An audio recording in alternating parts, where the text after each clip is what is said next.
معزز صافی حضرات، بلوچستان میں ریاستی جبر ایک بے لگام گھوڑے کی طرح تمام انسانی حقوق کو روند رہا ہے۔ جبری گمشدگیاں، جعلی مقابلے، ٹارگٹ کلنگ اور بلوچ نسل کشی کا سلسلہ مسلسل جاری ہے۔ آج بلوچستان میں ریاستی جبر اپنی انتہا کو چھو رہا ہے۔ ان مظالم میں پاکستان کے تمام ادارے برابر کے شریک ہیں اور آنکھیں بند کیے ہوئے ہیں۔ گزشتہ 7 دہائیوں سے بلوچستان میں ایک ہولوکاسٹ جاری ہے، جس پر عالمی برادری بھی چشم پوشی کر رہی ہے۔ ریاستی جبر نے بلوچوں کی زندگی اجیرن بنا دی ہے، لیکن جب کبھی ان مظالم پر بات کی جاتی ہے تو پوری ریاستی مشینری ان آوازوں کو دبانے کے لیے متحرک ہو جاتی ہے۔ کسی کو ایجنٹ، کسی کو دہشت گرد اور کسی کو سہولتکار قرار دے کر ریاست کھلے عام ظلم ڈھا رہی ہے، جبکہ ریاست کے ان مظالم کی دفاع میں پاکستان کے نام نہاد مین اسٹریم میڈیا روزانہ مظلوم بلوچوں کی جدوجہد پر نشتر برساتے ہیں۔ معزز صافی حضرات، پچھلے 70 سالوں کی تاریخ میں ریاست نے جو جبر بلوچوں پر ڈھایا ہے، اس سے وہ بری ذمہ نہیں ہو سکتی۔ 1948 سے لے کر آج تک بلوچ قوم پر ہونے والے ریاستی مظالم اور گزشتہ 2 دہائیوں سے جاری نسل کشی کے تمام واقعات اس بات کا ثبوت ہے کہ بلوچستان ریاست کے لیے ایک کالونی کی حیثیت رکھتی ہے اور ریاست ایک نوآبادیاتی طاقت کے طور پر بلوچوں کو صفحہ ہستی سے مٹانے کی کوشش کر رہی ہے۔ گزشتہ 2 دہائیوں میں ہزاروں افراد جبری گمشدگی کا شکار ہوئے اور یہ سلسلہ آج بھی جاری ہے۔ ہزاروں مسخ شدہ لاشیں، جعلی مقابلے اور ٹارگٹ کلنگ کا نہ رکنے والا تسلسل چل رہا ہے۔ کوئی دن ایسا نہیں گزرتا جب بلوچستان کی کسی علاقے سے کسی بلوچ کو جبری گمشدگی کا شکار نہ بنایا جاتا ہو۔ فوجی آپریشنوں کے باعث لاکھوں بلوچ مہاجرت کی زندگی گزارنے پر مجبور ہو چکے ہیں۔ روزانہ ایسے واقعات سامنے آ رہے ہیں جہاں پہلے سے ریاستی حراست میں موجود بلوچ نوجوانوں کو جعلی مقابلوں میں قتل کر کے لاشیں پھینکی جا رہی ہے۔ بلوچ آخر کس سے انصاف طلب کرے؟ ہماری زمینیں چھینی جا رہی ہیں، ہمارے سائل و وسائل کو بے دردی سے لوٹا جا رہا ہے۔ ہزاروں افراد جبری طور پر لاپتہ کر دیے گئے ہیں، مسخ شدہ لاشیں مل رہی ہیں۔ جبری لاپتہ نوجوانوں کو بم دھماکوں میں اڑایا جا رہا ہے۔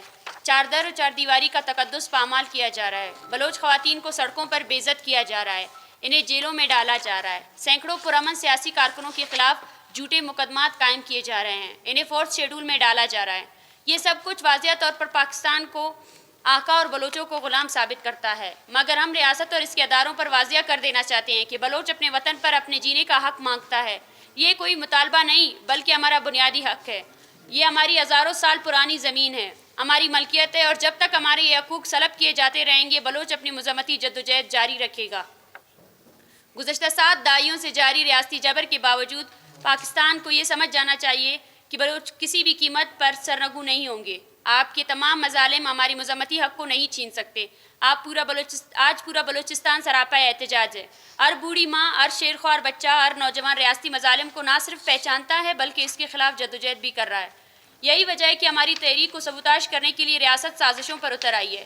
سیاسی کارکنوں پر جھوٹے مقدمات قائم کرنا، ان کے خاندانوں کو دھمکانا، جبری لاپتہ افراد کے لواحقین کو زبردستی خاموش کروانا اور ہماری تحریک کو بیرونی سازش قرار دینا، یہ سب حربے ناکام ہوں گے۔ ہم بار بار کہیں گے، مسلسل کہیں گے کہ بلوچ نسل کشی کے خلاف ہم بولتے رہیں گے اور تب تک بولتے رہیں گے جب تک بلوچوں کو اپنی سرزمین پر جینے کا حق نہیں مل جاتا۔ معزز صافی حضرات، گزشتہ روز مشق آواران میں زیر حراست نوجوانوں کو جعلی مقابلوں میں بے دردی سے قتل کیا گیا، جن میں تمام کے تمام کم عمر تھے۔ ان نوجوانوں کو پہلے جبری طور پر لاپتہ کیا گیا اور بعد ازاں جعلی مقابلے میں قتل کر دیا گیا، جبکہ گزشتہ ہفتے بھی 5 جبری گمشدگی کے افراد کو ماروہ عدالت قتل کیا گیا۔ اس سے پہلے گمازی میں ریاستی سرپرستی میں چلنے والے ڈیتھ اسکواڈز نے 2 نوجوانوں کو گولیوں کا نشانہ بنایا۔ صرف اس سال کے ابتدائی 2 مہینوں میں درجنوں بلوچوں کو ماروہ عدالت قتل کیا گیا ہے۔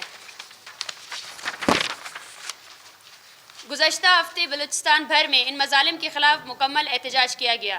اب چوکی، کیچ، کوئٹہ، مستنگ، غوزدار سمیت مختلف مقامات پر سڑکیں احتجاجاً بند کی گئیں، لیکن ریاست نے اپنی شفافیت برقرار رکھتے ہوئے مشقے میں مزید 4 نوجوانوں کی لاشیں بلوچوں کے حوالے کیے۔ کل رات کلات شہر میں درجنوں افراد کو جبری گمشدگی کا نشانہ بنایا گیا، جن میں اشفاق احمد ولد خدا بخش بھی شامل ہے۔ اشفاق احمد جو حال ہی میں پنجاب یونیورسٹی لاہور سے فارغ التحصیل ہوئے تھے، گزشتہ ہفتے اپنے گھر آئے تھے۔ انہیں اب پہلے بھی کئی مرتبہ دھمکایا گیا تھا اور کل رات انہیں جبری طور پر لاپتہ کر دیا گیا۔ ان کی زندگی اور سلامتی کے حوالے سے ہمیں شدید خدشات لاحق ہے، کیونکہ ان کے بھائی شہزاد احمد کو بھی 3 سال قبل لاپتہ کرنے کے بعد جعلی مقابلے میں قتل کر دیا گیا تھا، جس کے بعد آپ سب کو پتہ ہے کہ 2022 میں اس جعلی مقابلے میں قتل ہونے کے بعد یہاں پر 50 دن کا احتجاجی دھرنا دیا گیا تھا. یہ وہی خاندان ہے جس کو آج ان کی زندگی کو شدید خطرات لاحق ہے. ان کے چھوٹے بھائی کو اس سے پہلے ڈیتھ اسکواڈ کے کارندوں کی جانب سے ان کے منہ میں تیزاب پھینکا گیا تھا جن کی جان بچ چکی ہے. معزز صحافی حضرات، بلوچستان ریاستی جبر کی آگ میں جل رہا ہے اور ایسے وقت میں خاموش تماشائی بننا کسی طور پر قابل قبول نہیں. سرفراز بگٹی اور ان کی حکومت بلوچوں سے احتجاج کا حق چھیننا چاہتی ہے. احتجاج پر بیٹھے خاندانوں کو زبردستی سڑکیں کھلوانے کی دھمکیاں دی جا رہی ہے. اب چوکی میں بلوچ خواتین پر تشدد کر کے انہیں جیلوں میں ڈالنا انتہائی شرمناک عمل ہے. ہم واضح کر دینا چاہتے ہیں کہ بلوچ قوم خاموش نہیں بیٹھے گی. اگر آپ کو سڑکوں کی بندش سے مسئلہ ہے تو جبری گمشدگیوں کا سلسلہ بند کریں. ماروائے عدالت قتل کا سلسلہ بند کریں. لوگوں کو اپنے ٹارچر سیلوں سے رہا کریں. کوئی بھی خوشی سے سڑکوں پر نہیں آتا ہے، لیکن اگر آپ جبری گمشدگیوں کا سلسلہ جاری رکھیں گے، مسخ شدہ لاشیں پھینکیں گے، ٹارگٹ کلنگ کریں گے اور پھر امید لگائیں گے کہ لوگ احتجاج نہ کریں، تو یہ آپ کی بھول ہے. ہم ایسے کسی بھی ریاستی رٹ پر لعنت بیچتے ہیں جو معصوم بچوں کو جبری لاپتہ کر کے، بلوچ خواتین کی عزتیں پامال کر کے اور بلوچوں کی مسخ شدہ لاشیں سڑکوں پر پھینک کر قائم کی جاتی ہے.